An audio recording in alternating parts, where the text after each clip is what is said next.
OnePlus NORD ಹೌದು friends, ರೂಪಾಯಿ 28,000 ಕೊಟ್ಟು ಅಮೆಝಾನಲ್ಲಿ ನನ್ನ ಸ್ವತಃ ಬಳಕೆಗೋಸ್ಕರ ಈ ಫೋನನ್ನು ಪರ್ಚೇಸ್ ಮಾಡಿದ್ದೀನಿ. ಈ ಫೋನನ್ನು ಕಳೆದ 4 ದಿವಸಗಳಿಂದ ಯೂಸ್ ಮಾಡ್ತಾ ಇದ್ದೀನಿ.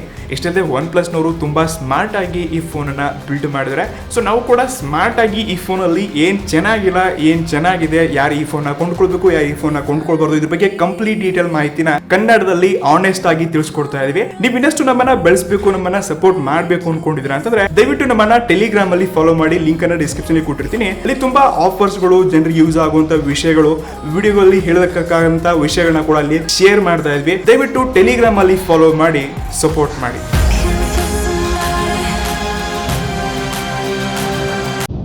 ಫ್ರೆಂಡ್ಸ್, ಮೊದಲನೇದಾಗಿ ಈ smart phone build quality, design, ಇದ್ರ ಲುಕ್ ಎಲ್ಲ ಹೇಗಿದೆ, ಇನ್ ಹ್ಯಾಂಡ್ ಫೀಲ್ ಹೇಗಿದೆ ಅಂತ ಕೇಳಿದ್ರೆ ಖಂಡಿತ ಇದು ತುಂಬಾ ಕಂಫರ್ಟೇಬಲ್ ಇದೆ, ಕೈಯಲ್ಲಿ ಫಿಟ್ ಆಗಿ ಕೊಡುತ್ತೆ, ಮತ್ತೆ ತುಂಬಾ ಲೈಟ್ ವೇಟ್ ಕೊಡುತ್ತೆ. ಬಟ್ ಇದು heavy premium phone, brand phone ಕೈಯಲ್ಲಿ ಹಿಡ್ಕೊಂಡಿದೆ ಅಂತ ನಿಮ್ಗೆ ಫೀಲ್ ಆಗಲ್ಲ. ಆದ್ರೂ ಒಂದ್ ಲೆವೆಲ್ ಸ್ವಲ್ಪ ನಿಮ್ಗೆ ಯೂಸ್ ಮಾಡಬೇಕಾದ್ರೆ ಇದು ಪ್ರೀಮಿಯಂ ಅಂತ ಅನ್ಸುತ್ತೆ. ಇಷ್ಟೇ ಅಲ್ಲದೆ 28,000 ರೂಪಾಯಿ ಈ ಫೋನ್ಗೆ ಕೊಟ್ಟಿದ್ದೀನಿ, 28,000 ರೂಪಾಯಿ ಫೋನ್ ಅನ್ನು ಕೈಯಲ್ಲಿ ಹಿಡ್ಕೊಂಡಿದ್ದೀನಿ ಅಂತ ನನಗೆ ಫೀಲ್ ಆಗ್ತಾನೆ ಇಲ್ಲ. ಮಾರ್ಕೆಟ್ ಅಲ್ಲಿ ಈಗಾಗಲೇ ತುಂಬಾ ಫೋನ್ಸ್ಗಳು 20,000 ರಿಂದ 25,000 ರೂಪಾಯಿಗೆ ಇದಕ್ಕಿಂತ ಒಳ್ಳೆ ಬಿಲ್ಡ್ ಕ್ವಾಲಿಟಿ ಹೊಂದಿವೆ, ಮತ್ತೆ ಆ ಫೋನ್ ಅನ್ನ ಕೈ ಹಿಡ್ಕೊಂಡ ತಕ್ಷಣ ಪ್ರೀಮಿಯಂ ಫೀಲ್ ಆಗುತ್ತೆ.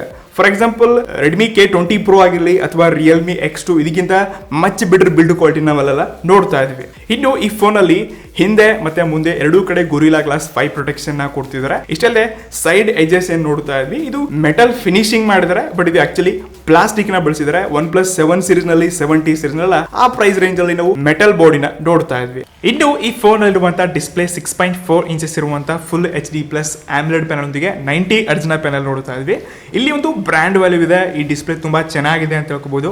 ಸ್ಕ್ರೀನ್ ಸ್ವೈಪ್ ಮಾಡಬೇಕಾದ್ರೆ ತುಂಬಾ ಸ್ಮೂತ್ ಆಗಿರುವಂತಹ ಒಂದು ಎಕ್ಸ್ಪೀರಿಯನ್ಸ್ ನ ಪಡಿತಾ ಇದ್ವಿ. ಇಷ್ಟಲ್ಲದೆ ಕಲರ್ಸ್ ಗಳು, ಬ್ರೈಟ್ನೆಸ್ ಕೂಡ ತುಂಬಾ ಚೆನ್ನಾಗಿದೆ. ವಿಡಿಯೋ ನೋಡ್ಬೇಕಾದ್ರೆ ತುಂಬಾ ಒಂದು ಒಳ್ಳೆ ಎಕ್ಸ್ಪೀರಿಯನ್ಸ್ ಸಿಗುತ್ತೆ. ಡುವಲ್ ಪಂಚ್ ಹೋಲ್ ಒಂದಿಗೆ ಮಧ್ಯದಲ್ಲಿ ನಿಮ್ಗೆ ಇನ್ ಸ್ಕ್ರೀನ್ ಫಿಂಗರ್ ಪ್ರಿಂಟ್ ನ ಕೊಡ್ತಿದ್ದಾರೆ. ಕ್ರೇಜಿ ಫಾಸ್ಟ್ ಆಗಿದೆ ಕೆಲಸ ಮಾಡುತ್ತೆ. ನಾವು ಫ್ಲಾಗ್ಶಿಪ್ ಅಲ್ಲೆಲ್ಲ 7 ಸೀರೀಸ್ ನಲ್ಲಿ ನೋಡ್ತಾ ಇದ್ವಿ, 770 ನಲ್ಲಿ ಅಷ್ಟೇ ಕ್ವಿಕ್ ಆಗಿ ಮತ್ತೆ ಫಾಸ್ಟ್ ಆಗಿ ಇನ್ ಸ್ಕ್ರೀನ್ ಫಿಂಗರ್ ಪ್ರಿಂಟ್ ಅನ್ಲಾಕ್ ನ ನೋಡ್ತಾ ಇದ್ವಿ.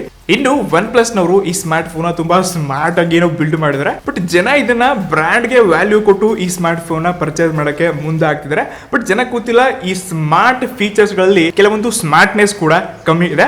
ಅದು ಈ ಸ್ಮಾರ್ಟ್ ಫೋನ್ ಅಲ್ಲಿ ಇರುವಂತಹ ಸ್ಪೀಕರ್ಸ್. ಆಯ್ತಾ, ಸ್ಪೀಕರ್ಸ್ ಅಲ್ಲಿ ಯಾವುದೇ ಸ್ಟೀರಿಯೋ ಸ್ಪೀಕರ್ಸ್ ನ ನೋಡ್ತಾ ಇಲ್ಲ. ನಾವು ಒಂದು ಬ್ರ್ಯಾಂಡ್ ವ್ಯಾಲ್ಯೂ ಕೊಟ್ಟು OnePlus ನಲ್ಲಿ ಸ್ಪೀಕರ್ಸ್ ಗಳು ಸಖತ್ತಾಗಿರುತ್ತೆ, ಡುವಲ್ ಸ್ಟೀರಿಯೋ ಸ್ಪೀಕರ್ಸ್ ಎಲ್ಲ ನೋಡ್ತಾ ಇದ್ವಿ. ಆ ರೀತಿ ಯಾವುದೇ ಸ್ಪೀಕರ್ಸ್ ನಾವಿಲ್ಲಿ ನೋಡ್ತಾ ಇಲ್ಲ. ಇಷ್ಟಲ್ಲದೆ ನನಗೆ ಇದ್ರ ಜೊತೆಗೆ ಒಂದು ದೊಡ್ಡ ಪ್ರಾಬ್ಲಮ್ ಏನಾಯ್ತಪ್ಪ ಅಂತಂದ್ರೆ, ಕಂಟಿನ್ಯೂಸ್ ಆಗಿ ಅರ್ಧ ಗಂಟೆ ನಾನು ಈ ಫೋನ್ ಅಲ್ಲಿ ಸಾಂಗ್ಸ್ ಗಳನ್ನ ಕೇಳಕ್ ಶುರು ಮಾಡಿದೆ, ವಿಡಿಯೋ ನೋಡಿದೆ, ಅವಾಗ ಸ್ಪೀಕರ್ ಹತ್ರನೇ ಜಾಸ್ತಿ ಬಿಸಿ ಆಗಕ್ಕೆ ಶುರು ಆಯ್ತು ನನಗೆ.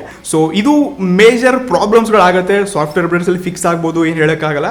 ಬಟ್ ಇದೇ ರೀತಿಯಾಗಿ ಪ್ರಾಬ್ಲಮ್ಸ್ ಗಳನ್ನ ನಾನು ಈ ಫೋನ್ ಅಲ್ಲಿ ಕಂಡಿದ್ದೀನಿ. ಇನ್ನು ಈ ಸ್ಮಾರ್ಟ್ ಫೋನ್ ಇರುವಂತ ಕ್ಯಾಮ್ರಾ ಬಗ್ಗೆ ನಾವು ತುಂಬಾ ವಿಷಯಗಳನ್ನ ತಿಳ್ಕೊಳ್ಬೇಕು. ಇಷ್ಟೊಂದು ಡೀಪ್ ಆಗಿ ಮತ್ತೆ ಇನ್ ಡೀಟೇಲ್ ಮಾಹಿತಿ ನಿಮಗೆ ಯಾರು ಕೊಟ್ಟಿಲ್ಲ ಅನ್ಕೋತೀನಿ. 48 ಮೆಗಾ ಪಿಕ್ಸೆಲ್ ನ Sony IMX 586 ಸೆನ್ಸರ್ನೊಂದಿಗೆ ಕ್ವಾಡ್ ರಿಯರ್ ಕ್ಯಾಮ್ರಾ ಸೆಟಪ್ ನ ನೋಡ್ತಾ ಇದ್ವಿ. ಸೊ ಮೊದಲಿಗೆ ಈ ಫೋಟೋ ಸ್ಯಾಂಪಲ್ಸ್ ಗಳು ಬೆಳಕಲ್ಲಿ ನಾನು ಯಾವಾಗ ಹೊರಗಡೆ ಹೋಗಿ ತಕ್ಕೊಳ್ತೀನಿ ಆವಾಗ ಈ ರೀತಿ ಫೋಟೋಗಳು ನಿಮ್ಗೆ ಕಾಣಿಸುತ್ತೆ. ಇದನ್ನೇ ಇಂಡೋರ್ ಅಂದ್ರೆ ಒಳಗಡೆ ನಾನು ರೂಮ್ ಬಂದು ತಕೊಂಡಪ್ಪ ಅಂದ್ರೆ ಯಾವುದಪ್ಪ 8 ಮೆಗಾ ಪಿಕ್ಸೆಲ್ ಇಂದ ತೆಗೆದಿರುವಂತಹ ಫೋಟೋಸ್ಗಳ ತರ ಇದು ಇಮೇಜ್ ಪ್ರೊಸೆಸ್ ಆಗುತ್ತೆ. ಇಷ್ಟೇ ಅಲ್ಲದೆ Snapdragon 765 ಪ್ರೊಸೆಸರ್ ಇದೆ. ಇದರಿಂದ ಹೆವಿ 5G ಪ್ರೊಸೆಸರ್ ನೋಡ್ತಾ ಇದ್ವಿ. ಆದ್ರೂ ಕೂಡ ಇಮೇಜಸ್ ಗಳನ್ನ ಕ್ಲಿಕ್ ಮಾಡಬೇಕಾದ್ರೆ ತುಂಬಾ ಟೈಮ್ ತಗೊಳುತ್ತೆ, ಪ್ರೊಸೆಸ್ ಆಗಕ್ಕೆ ತುಂಬಾ ಟೈಮ್ ತಗೊಳುತ್ತೆ. ಈ ರೀತಿ ಆಗಬಾರ್ದು. ಸೊ ಇಲ್ಲಿ ಫೋಟೋ ಕ್ಲಿಕ್ ಮಾಡಿದ ತಕ್ಷಣ ನಾನು ತೆಗೆದ್ರೆ ಈ ರೀತಿ ಫೋಟೋಗಳು ಬರುತ್ತೆ.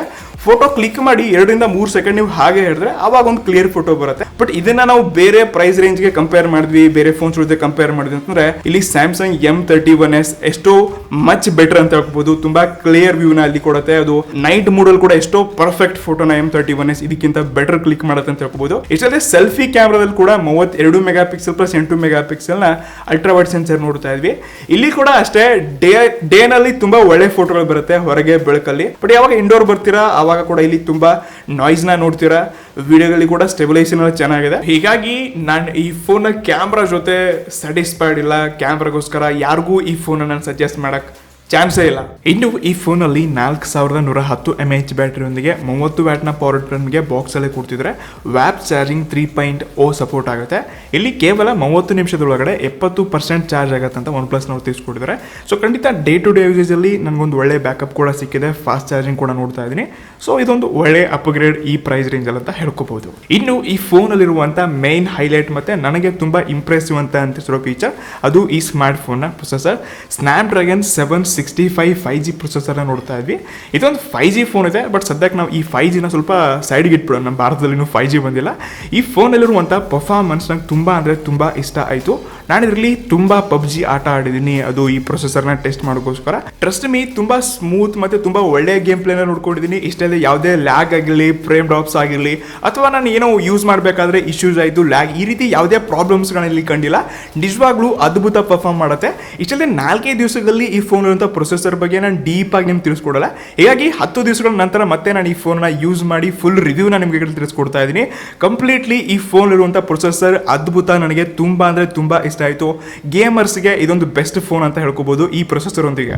ಇನ್ನು ಕೊನೆಯದಾಗಿ OnePlus NORDಗೆ ನಾನು 25,000 ರೂಪಾಯಿ, 28,000 ರೂಪಾಯಿ ಅಥವಾ 30,000 ರೂಪಾಯಿ ಕೊಟ್ಟು ತಗೊಳ್ಬೋದು ಅಂತ ನೀವು ಕೇಳ್ತೀರಿ ಅಂತಂದ್ರೆ, ಖಂಡಿತ ಇದೊಂದು ಬೆಸ್ಟ್ ಪರ್ಫಾರ್ಮ್ ಮಾಡ್ತಿರುವಂಥ ಸ್ಮಾರ್ಟ್ ಫೋನ್ ಆಗಿದೆ. ಒಳ್ಳೆ ಪ್ರೊಸೆಸರ್ನ ನೋಡ್ತಾ ಇದ್ವಿ, ಡಿಸ್ಪ್ಲೇ ಚೆನ್ನಾಗಿದೆ, ಬ್ಯಾಟ್ರಿ ಎಲ್ಲ ಚೆನ್ನಾಗಿದೆ. ಸೊ ನಾನು ಅಂಥವ್ರಿಗೆ ಮಾತ್ರ ಈ ಫೋನನ್ನು ಸಜೆಸ್ಟ್ ಮಾಡಬಲ್ಲೆ. ಬಟ್ ಕಂಪ್ಲೀಟ್ಲಿ ಇದು ಕ್ಯಾಮ್ರಾ ಫೋನ್ ಅಲ್ಲ, ಕ್ಯಾಮ್ರಾಗೋಸ್ಕರ ಯಾರಿಗೂ ಇದನ್ನ ಸಜೆಸ್ಟ್ ಮಾಡೋಕ್ಕಾಗಲ್ಲ. ಇಷ್ಟೇ ನಿಮಗೆಲ್ಲ ಗೊತ್ತಿರುವ ಹಾಗೆ OnePlusನವರು ಫ್ಲಾಗ್ಶಿಪ್ ಕಿಲ್ಲರ್ ಅಂತ ಹೆಸರುವಾಸಿ ಆಗಿದ್ರೆ, ಅದು OnePlus 5 ಸೀರೀಸ್ ಇಂದ 6 ಸೀರೀಸ್ ಇಂದ 7 ಸೀರೀಸ್ ಇಂದ ಏನೆಲ್ಲ ಫ್ಲಾಗ್ಶಿಪ್ ಫೋನ್ಸ್ ಗಳು ಇರುತ್ತೆ ನೋಡಿ, ಸ್ಯಾಮ್ಸಂಗ್ ಆಗಲಿ, ಐಫೋನ್ ಆಗಲಿ, ಅಲ್ಲಿ ಏನೊಂದು ಕಾಂಪಿಟೇಷನ್ ಲೆವೆಲ್ ಫೀಚರ್ಸ್ ಗಳಿರುತ್ತೆ. ಅದನ್ನ ಅತಿ ಕಮ್ಮಿ ಬೆಲೆ ಕೊಟ್ಟು ಇವರು ಫ್ಲಾಗ್ಶಿಪ್ ಕಿಲ್ಲರ್ ಅಂತ ಹೆಸರುವಾಸಿ ಆಗಿದ್ರೆ, ಇದಿವಾಗ ಇವರೇ ಫ್ಲಾಗ್ಶಿಪ್ ಅಲ್ಲಿ ಹೋಗಿದ್ದಾರೆ. OnePlus 8 ಸೀರೀಸ್ ಇಂದ OnePlus 8 Pro ಆಗಿರಲಿ, ಇನ್ 8T ಎಲ್ಲ ಬರುತ್ತೆ. ಇದಿವಾಗ 25,000 ರೂಪಾಯಿಗೆ ಅಂತ ಫೀಚರ್ಸ್ ಗಳನ್ನ ಕೂಡ OnePlus ಇರೋದ್ರಲ್ಲಿ ಹಾಕಬಹುದು. ಬಟ್ ಅವರೇ ಇಂಥ ಫೀಚರ್ಸ್ ಗಳನ್ನ ಕಡಿಮೆ ಬೆಲೆಗೆ ಹಾಕಿದ್ರಪ್ಪ ಅಂತಂದ್ರೆ ಅವರ ಫೋನ್ಸ್ಗೆ ಅವರೇ ಕಾಂಪಿಟೇಟ್ ಮಾಡಿದಾಗುತ್ತೆ. ಸೊ ಹೀಗಾಗಿ ಕೆಲವೊಂದು ಫೀಚರ್ಸ್ ಗಳಲ್ಲಿ ಇವರೇ ಡೌನ್ ಗ್ರೇಡ್ ಮಾಡಿ ತಮ್ಮ ಫೋನ್ಸ್ ಗೆ ಕಾಂಪಿಟೇಷನ್ ಕೊಡೋದು ಬೇಡ ಅಂತ ಅತಿ ಕಮ್ಮಿ ಬೆಲೆಗೆ 25,000 ರೂಪಾಯಿಗೆ OnePlus ನವರು ಈ ಫೋನ್ ಅನ್ನ ಲಾಂಚ್ ಮಾಡಿದ್ರೆ, ಈ ನಾರ್ಡ್ ಸೀರೀಸ್ ಇನ್ ಮುಂದೆ ಕಂಟಿನ್ಯೂ ಆಗುತ್ತೆ. ಇದೇ ರೀತಿಯಾಗಿ ಬೇರೆ ಬೇರೆ ಫೀಚರ್ಸ್ ಗಳು ಹೊಂದಿರುವಂತಹ ಸ್ಮಾರ್ಟ್ ಫೋನ್ ನಾವು ಖಂಡಿತ ನೋಡ್ತೀವಿ. ಬಟ್ ಕಂಪ್ಲೀಟ್ಲಿ ಈ ಬ್ರ್ಯಾಂಡ್ ವ್ಯಾಲ್ಯೂ ಕೊಟ್ಟು ನಾವೇನು OnePlus 7 ಸೀರೀಸ್, 8 ಸೀರೀಸ್ ಏನೊಂದು ಎಕ್ಸ್ಪೀರಿಯನ್ಸ್ ಸಿಗುತ್ತೆ, ಏನೊಂದು ಕ್ಯಾಮ್ರಾ ಸಿಗುತ್ತೆ, ಏನೊಂದು ಡಿಸ್ಪ್ಲೇ ಕ್ವಾಲಿಟಿ ಇದೆ. ಸೊ ಅಂತ ಫೀಚರ್ಸ್ ಗಳನ್ನ ನೀವು ನಂಬ್ಕೊಂಡು ತಗೊಳ್ತಿದ್ದೀರಾ ಅಂತಂದ್ರೆ ಖಂಡಿತ ಆ ಫೀಚರ್ಸ್ ಗಳನ್ನ, ಆ ನಂಬಿಕೆಯನ್ನ, ಆ ಯೂಸರ್ ಎಕ್ಸ್ಪೀರಿಯನ್ಸ್ ಇಲ್ಲಿ ಖಂಡಿತ ಕಾಣ್ತಿಲ್ಲ. But processor wise, performance wise ಮತ್ತೆ ಇವರ ಆಕ್ಸಿಜನ್ OS ಏನಿದೆ, ಇದು ಲಿಟರಲಿ ತುಂಬಾ ಪ್ರೀಮಿಯಂ ಅಂತ ಫೀಲ್ ಆಗುತ್ತೆ. ಬಟ್ ಅದರ್ವೈಸ್ ಇದ್ರ ಬಿಲ್ಡ್ ಕ್ವಾಲಿಟಿ, ಕ್ಯಾಮ್ರಾದಲ್ಲಿ ಮತ್ತೆ ಡಿಸ್ಪ್ಲೇನಲ್ಲಿ ಸೈಡ್ ಎಡ್ಜಸ್ ಲೈನ್ ಕೊಡ್ತಾರೆ. ಸೊ ಅಂತ ಎಕ್ಸ್ಪೀರಿಯನ್ಸ್ ಇಲ್ಲಿ ಖಂಡಿತ ಕಾಣ್ತಾ ಇಲ್ಲ. 28,000 ರೂಪಾಯಿ ಕೊಟ್ಟು ಈ ಫೋನ್ ಅನ್ನ ತಗೋದಕ್ಕಿಂತ ನಿಮ್ ಬಜೆಟ್ ಸ್ವಲ್ಪ ಜಾಸ್ತಿ ಮಾಡ್ಕೊಂಡು OnePlus 7T ಜೊತೆ ಹೋಗಿ ಅಲ್ಲೊಂದು ಪ್ರೀಮಿಯಂ ಫ್ಲಾಗ್ಶಿಪ್ ಫೀಚರ್ಸ್ ಗಳನ್ನ ನೋಡ್ತೀರಾ, ಒಳ್ಳೆ ಎಕ್ಸ್ಪೀರಿಯನ್ಸ್ ನೋಡ್ತೀರಾ, ತುಂಬಾ ಒಳ್ಳೆ ಕ್ಯಾಮ್ರಾ ಕೂಡ ಇದೆ. ಇದಕ್ಕಿಂತ ಬಜೆಟ್ ಕಮ್ಮಿ ಇದೆ ಅಂತಂದ್ರೆ ನೀವು Redmi K20 Pro ಜೊತೆ ಕೂಡ ಆಗ್ಬೋದು. ಸದ್ಯಕ್ಕೆ ನಿಮಗೆ 23,000 ರೂಪಾಯಿ ಅಥವಾ 24,000 ರೂಪಾಯಿ ಏನೋ ಸಿಗುತ್ತೆ. ಅಲ್ಲಿ ಕೂಡ 855+ ಪ್ರೊಸೆಸರ್ ನೋಡ್ತಾ ಇದ್ವಿ, ಫುಲ್ AMOLED ಪ್ಯಾನಲ್ ನೋಡ್ತಾ ಇದ್ವಿ, ಫುಲ್ ವ್ಯೂ ಡಿಸ್ಪ್ಲೇ ಇದೆ, ಬ್ಯಾಟ್ರಿ ಚೆನ್ನಾಗಿದೆ, ಪರ್ಫಾರ್ಮೆನ್ಸ್ ಕೂಡ ಚೆನ್ನಾಗಿದೆ. ಸೊ ಅದನ್ನ ಕೂಡ ಚೂಸ್ ಮಾಡ್ಕೋಬಹುದು. ಇನ್ನು ಜಸ್ಟ್ OnePlus ಬ್ರ್ಯಾಂಡೇ ಬೇಕು ನನಗೆ, ಸ್ವಲ್ಪ ಡಿಸ್ಪ್ಲೇನಲ್ಲಿ ಚೆನ್ನಾಗಿರಬೇಕು, ಇಷ್ಟಲ್ಲದೆ ಪರ್ಫಾರ್ಮೆನ್ಸ್ ಚೆನ್ನಾಗಿರಬೇಕು, PUBG ಸಲುವಾಗ ಅಂತಂದ್ರೆ ನಾನು ಈ ಫೋನ್ ನಿಮಗೆ ಸಜೆಸ್ಟ್ ಮಾಡಬಲ್ಲೆ. ಹೋಪ್ಫುಲಿ ನಿಮಗೆ ನನ್ನ ಹಾನೆಸ್ಟ್ ಒಪಿನಿಯನ್ ಇಷ್ಟ ಆಗಿರ್ಬೋದು. ದಯವಿಟ್ಟು ಲೈಕ್ ಮಾಡಿ, ಸಪೋರ್ಟ್ ಮಾಡಿ. ಸಿಗೋಣ ಅಂತೆ ಮತ್ತೆ ಮುಂದಿನ ವಿಡಿಯೋದಲ್ಲಿ. ಅಲ್ಲಿವರೆಗೂ take care guys. See you in the next one. Piece.